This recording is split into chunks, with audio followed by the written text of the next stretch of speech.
Con un gol di Ferrante dopo 4 minuti di gioco, il Matera, in maglia azzurra, torna al successo interno dopo 2 mesi e riguadagna la testa della classifica in compagnia della Cariatese. Nonostante il minimo scarto, i biancazzurri hanno confermato la ripresa di una buona condizione psicofisica, i cui sintomi si erano già avvertiti domenica scorsa a Rende.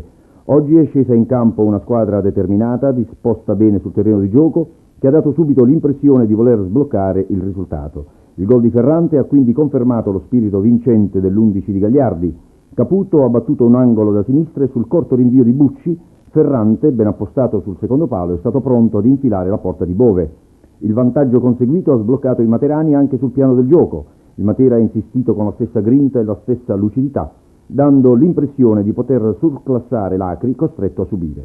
Per circa mezz'ora i padroni di casa hanno più volte sfiorato la seconda segnatura, sempre a conclusione di azioni lineari e spesso anche spettacolari.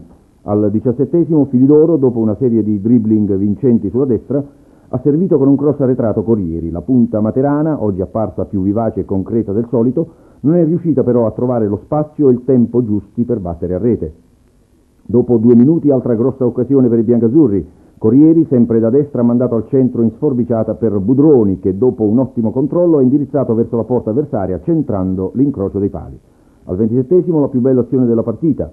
Prete avanza dalle retrovie e scambia con Budroni, che di prima lancia Caputo. Sul cross preciso della Mezzala, Budroni si fa trovare pronto all'appuntamento di testa, ma la traiettoria è alta.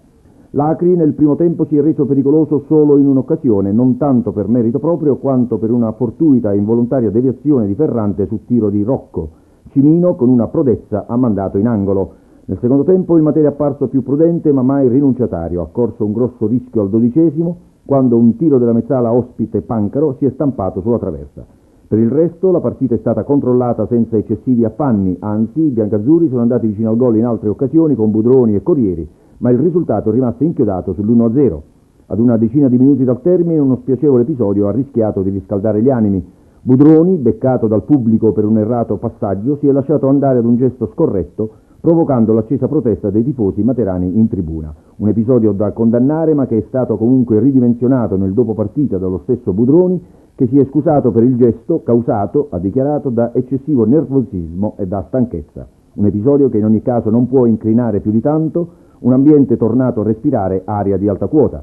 Domenica prossima c'è l'impegnativa trasferta di Tricase, una gara che per le ultime novità positive in classifica si presenta meno rischiosa del previsto.